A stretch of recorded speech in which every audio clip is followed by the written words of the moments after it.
Le film commence avec notre personnage principal, Dilara Bazaran, qui se promène dans une rue calme d'Istanbul.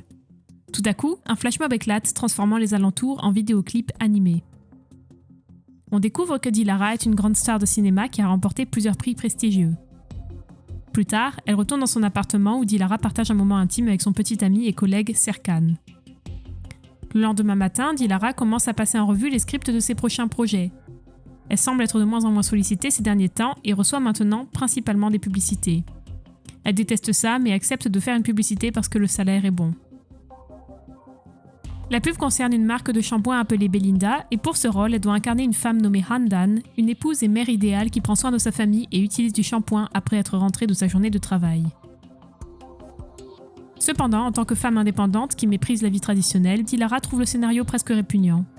Par conséquent, elle appelle son agence pour résilier le contrat de publicité et rembourser le montant du contrat. Cependant, l'agent lui dit que cela n'est pas possible car il s'agit d'une somme énorme d'argent. Ce soir-là, alors qu'elle passe du temps avec ses amis dans un bar, il ne manque pas l'occasion de se moquer d'elle quant à sa participation dans la publicité. Dilara est furieuse, en particulier contre une femme nommée Arzu. Il s'avère que Dilara et Arzu sont des rivales professionnelles et elle soupçonne même Arzu de coucher avec son petit ami Serkan. Finalement, Dilara se rend sur le lieu de tournage de la publicité pour le shampoing Belinda. Elle est présentée à l'acteur masculin qui incarnera ici son mari. Cependant, l'homme est vraiment sensible et quelque peu effrayant. Non seulement il est séduit par Dilara, mais il fait également tout son possible pour paraître désespéré devant elle. Dilara se sent mal à l'aise en sa compagnie, mais elle garde son sang-froid et agit de manière professionnelle. Ensuite, pendant le tournage d'une scène où Dilara doit appliquer le shampoing, elle a du mal à se faire au personnage de Handan et se sent mal à l'aise lorsque des gens bizarres l'observent. Elle ordonne donc à ceux qui ne figurent pas dans la scène de partir. Entre-temps, le réalisateur lui demande d'oublier Dilara un instant et de jouer le rôle de Handan. Après cela, Dilara entre enfin dans son personnage et ferme les yeux pour bien laver ses cheveux tout en suivant les ordres du réalisateur. Mais quelques instants plus tard, Dilara ouvre les yeux et se retrouve dans un endroit étrange, non pas sur le plateau de la publicité, mais chez quelqu'un d'autre. Quand elle sort de la douche, elle remarque deux enfants qui courent partout tandis que leur père est assis sur le canapé, en train de jouer aux jeux vidéo. Dans un état de confusion, Dilara regarde autour d'elle et remet tout en question, se demandant si tout cela n'est pas qu'une farce élaborée. À ce moment-là, Nekati, qui est son mari dans la publicité, commence à la désigner sous son nom de Handan et à discuter avec elle comme s'ils étaient mariés depuis des années. Elle remarque même que les enfants sont également des acteurs qui jouent dans la publicité. Dilara ne comprend pas vraiment ce qui lui arrive, alors elle accuse Nekati de perturber sa vie. Cependant, celui-ci affirme qu'il est son conjoint et que ce sont leurs enfants. Mais dès qu'elle entend cela, Dilara panique et quitte la maison pour partir à la recherche de ses amis.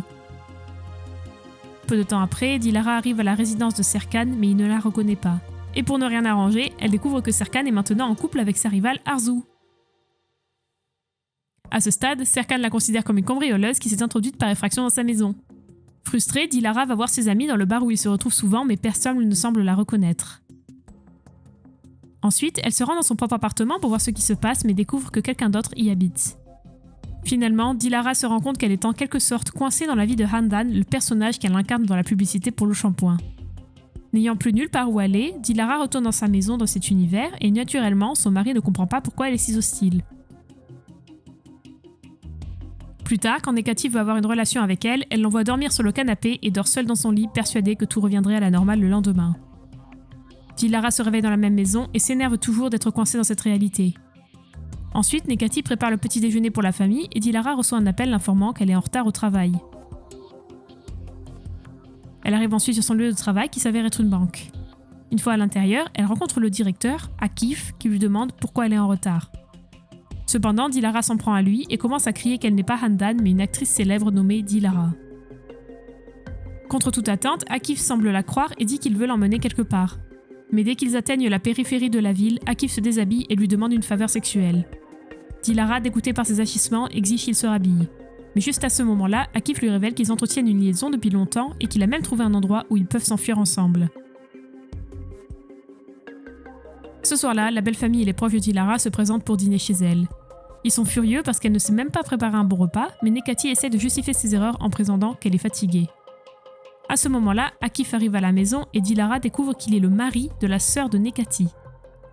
Se retrouvant dans une situation tellement compliquée, Dilara souffre d'une dépression mentale alors qu'elle s'enfuit et s'enferme dans la salle de bain.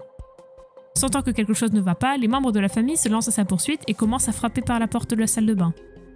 Dans un moment de panique, Dilara applique le shampoing Belinda, espérant être ramenée à la réalité.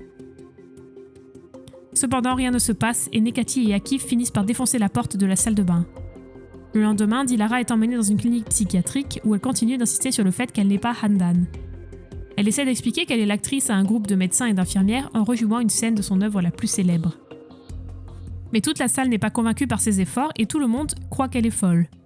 Quand ils lui disent qu'ils ne la croient pas, Dilara devient un peu agressive, ce qui la force à se faire soigner. Les médecins la placent dans une pièce où elle doit regarder par la fenêtre toute la journée et endurer l'agonie de vivre la vie de quelqu'un d'autre. Un jour, alors qu'elle est assise à côté des autres patients, une vieille femme commence à parler à Dilara. Elle l'informe que si elle veut quitter cet endroit, elle doit jouer son rôle et commencer à faire semblant. Cela a un impact immédiat sur elle, qui se sent libérée et élabore un plan. Elle admet au médecin qu'elle était folle auparavant, mais maintenant, grâce à leur traitement, elle comprend la réalité. Après son retour à la maison, Dilara commence à s'adapter à sa nouvelle vie d'épouse et de mère. Quelques jours plus tard, son mari essaie à nouveau de coucher avec elle, mais Dilara fait tout son possible pour échapper à sa demande. Cependant, Nekati finit par l'attraper et la tirer dans le lit, mais leur fils entre et interrompt ce moment. Dilara prend alors le petit garçon avec elle et le fait dormir avec elle, perturbant ainsi les intentions de Nekati. Le lendemain, Dilara va retrouver son ancien petit ami Serkan. Les deux vont ensuite déjeuner et Dilara essaie d'expliquer qu'ils étaient en couple dans une autre réalité. Serkan, quant à lui, pense qu'elle est folle et qu'elle doit être l'une de ses fans. Elle informe qu'elle est une actrice qui souhaite recommencer sa carrière et retrouver le succès qu'elle a connu. Serkan essaie alors de profiter d'elle et l'emmène chez lui pour devenir intime, et lorsqu'ils ont terminé, Dilara lui demande une faveur. Serkan accepte donc d'organiser une audition pour elle. Dans la scène suivante, Dilara arrive au théâtre pour une audition arrangée par Serkan. Tous les gens présents étaient les amis de Dilara dans sa vie antérieure, mais ils ne la reconnaissent pas. Elle réalise ensuite une performance exceptionnelle et par conséquent est embauchée pour le poste. Cependant, Dilara cache cette nouvelle à sa famille et compte sur sa belle-sœur pour l'accompagner aux auditions. Un soir, alors qu'elle revient d'un pique-nique familial, Dilara est accusée par Akif, son beau-frère et prétendu amant, qui lui demande de l'argent qu'ils ont précédemment blanchi ensemble. Dilara, quant à elle, ne sait pas de quoi il parle et affirme qu'elle a perdu la mémoire dans l'établissement psychiatrique. Akif révèle alors que les hommes de l'entreprise louche ont découvert leur vol et l'ont torturé au point de lui arracher un œil et de le menacer de le tuer s'il ne leur rendait pas l'argent. Il rappelle à Dilara qu'elle a gardé l'argent dans un sac en cuir et lui demande de lui rendre immédiatement sous peine de l'embarquer dans ses problèmes elle aussi. Juste à ce moment-là, Nekati arrive pour voir ce qui se passe et Akif prend la fuite. Au cours des jours qui suivent, Dilara continue d'exercer ses fonctions de femme au foyer tout en se faufilant dans le théâtre pour les répétitions. Un soir, en rentrant du théâtre, elle est impliquée dans un accident dans lequel elle endommage des biens publics avec sa voiture. Quelques instants plus tard, elle constate qu'un message a été laissé sur son tableau de bord. Le message rappelle à Dilara qu'il lui reste encore un jour avant que les membres de l'entreprise n'arrivent pour récupérer leur argent, sous peine de lui faire du mal. Lorsque Dilara entre chez elle, son mari s'inquiète de ses blessures. Finalement, elle dit à Nekati qu'elle a eu un accident et s'excuse d'avoir endommagé leur voiture. Cependant, Nekati ne s'en préoccupe pas et l'exhorte à ne pas s'inquiéter de cela. Cela fait fondre son cœur et il semble que Dilara ait maintenant accepté et embrassé sa nouvelle réalité. En conséquence, elle permet finalement à son mari de coucher avec elle pour la première fois. Plus tard, son regard est attiré par l'emplacement de l'argent. Dilara récupère alors l'argent dans un compartiment caché sous un meuble de sa chambre et décide de le rendre aux membres de l'entreprise. Le lendemain matin, Dilara écrit une lettre d'adieu à Nekati, le remerciant pour tout. Elle fait ensuite ses adieux aux enfants. À ce moment-là, sa fille demande à l'improviste à Dilara si sa mère va revenir, ce à quoi Dilara répond positivement. Plus tard, sur le chemin du théâtre, elle est arrêtée par un homme. Dilara pense que l'homme vient de son entreprise et offre l'argent. Mais l'homme révèle qu'il est flic et l'amène au poste. Après plusieurs heures d'attente, l'officier en chef arrive et Dilara apprend que la police l'a appelé pour enquêter sur la destruction de biens publics la nuit dernière. Après lui avoir fait payer des frais minimaux, l'agent l'autorise à partir. Après cela, Dilara se rend au théâtre où elle est censée jouer son grand rôle ce soir-là. À son arrivée, Dilara découvre que Serkan et d'autres ont découvert que ce n'est pas une actrice mais une femme au foyer et une mère. Maintenant, Dilara essaie de les convaincre que malgré son identité, c'est une bonne actrice qui peut bien performer. Mais l'équipe l'informe qu'elle a déjà été remplacée par une autre actrice. Désespérée et impuissante, Dilara demande si elle peut être danseuse en fond de scène, mais est également rejetée. Dilara prend ensuite l'argent et monte sur le toit d'un bâtiment. Elle se tient sur le rebord quand soudain, il commence à pleuvoir. Dilara commence à exécuter les pas exacts de la danse qu'elle a fait dans la vraie vie. Elle jette ensuite tout l'argent que Handan et Akif ont volé, provoquant une agitation dans les rues.